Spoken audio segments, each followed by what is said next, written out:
بسم اللہ الرحمن الرحیم نحمدہ ونصلی ونسلم علی رسولہ الکریم ان اللہ وملائکتہ یصلون علی النبی یا ایہا الذین آمنوا صلوا علیہ وسلموا تسلیما اللہم صل علی سیدنا محمد کما تحب وترضى اللہم صل وسلم علی سیدنا محمد۔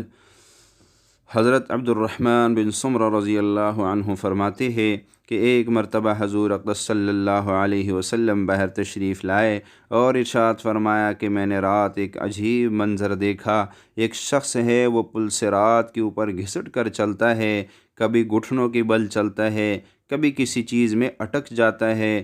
اتنے میں مجھ پہ درود پڑھنا اس شخص کو پہنچا اور اس نے اسی شخص کو کھڑا کر دیا یہاں تک کہ وہ پل صراط سے گزر گیا۔ سبحان اللہ!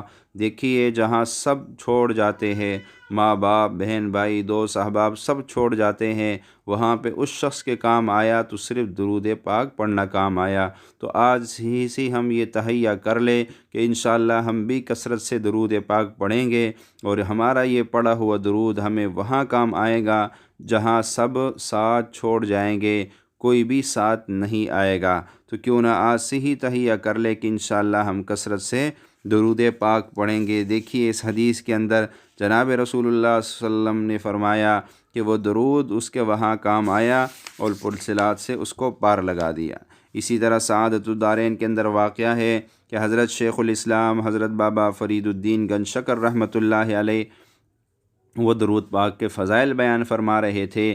اچانک 5 درویش حاضر ہوئے اور حضرت نے فرمایا بیٹھ جاؤ۔ وہ بیٹھ گئے۔ انہوں نے عرض کیا کہ حضرت خواجہ، ہم مسافر ہیں اور ہم خانہ کعبہ کی زیارت کے لیے جا رہے ہیں، لیکن ہمارے پاس زیادہ راہ نہیں ہے، راستے کا خرچہ نہیں ہے، کچھ مہربانی فرما دے۔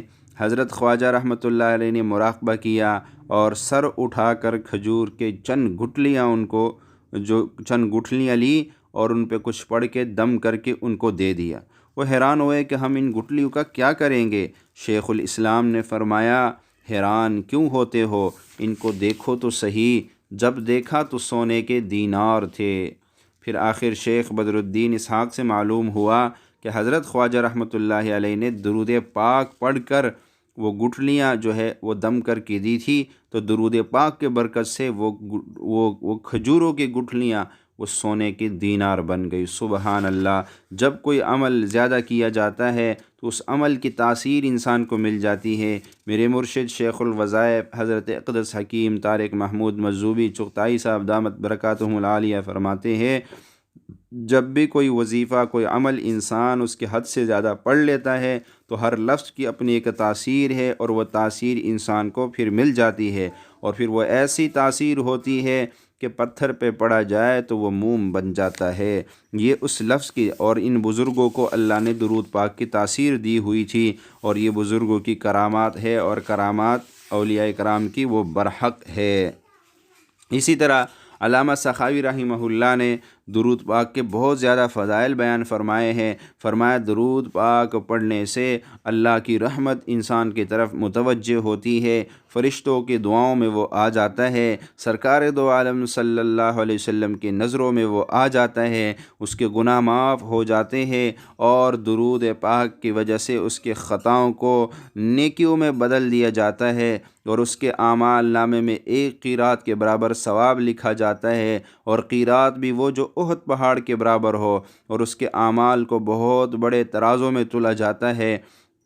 اور فرمایا دنیا آخرت کے سارے کاموں کی کفایت اس کی کر دی جاتی ہے، اور اسی طرح اس کو غلاموں کے آزاد کرنے سے زیادہ اس کو ثواب دیا جاتا ہے، ہر قسم کے خطرات سے اس کو نجات مل جاتی ہے، سرکار دو عالم صلی اللہ علیہ وسلم کی شفاعت اس کو نصیب ہو جاتی ہے، اللہ جل جلالہ اس سے راضی ہو جاتے ہیں، قیامت کے دن عرش کا سایہ اس کو مل جاتا ہے، اور اعمال تلنے کے وقت اس کے اعمال کا پلہ بھاری ہو جاتا ہے، حوض کوثر پہ اس کو حاضری نصیب ہو جاتی ہے، اور قیامت کے دن کے پیاس سے اس کو امن نصیب ہو جاتا ہے، جہنم سے خلاصی ہو جاتی ہے، پل صراط پہ سہولت سے گزر جاتا ہے، مرنے سے پہلے اپنا مقرب ٹھکانہ جنت میں دیکھ لیتا ہے۔ پریشانیاں اس کی دور ہو جاتی ہے، قرضے اس کے ختم ہو جاتے ہیں، جادو اس کا ختم ہو جاتا ہے، کاروبار میں ترقی ہو جاتی ہے، بے اولادوں کو اولاد نصیب ہوتی ہے، اور محبت رسول عطا ہوتی ہے، اور عشق رسول اللہ صلی اللہ علیہ وسلم اس کو نصیب ہو جاتی ہے۔ کہتے ہیں جنت کو طلب نہ کر بلکہ جنت خود تیرا طلب کرے گی، تو بس نبی پر درود پڑھ صلی اللہ علی محمد صلی اللہ علیہ وسلم۔ تو دوستو، ہم نے اس درود پاک کے فضائل خود سن لیے ہیں، اب ہمارا حق بنتا ہے کہ دوسرے مسلمانوں تک یہ درود پاک کے فضائل پہنچائے، خود بھی درود پڑھے، ان کو بھی درود پہ لگائے۔ اللہ عمل کی توفیق عطا فرمائے۔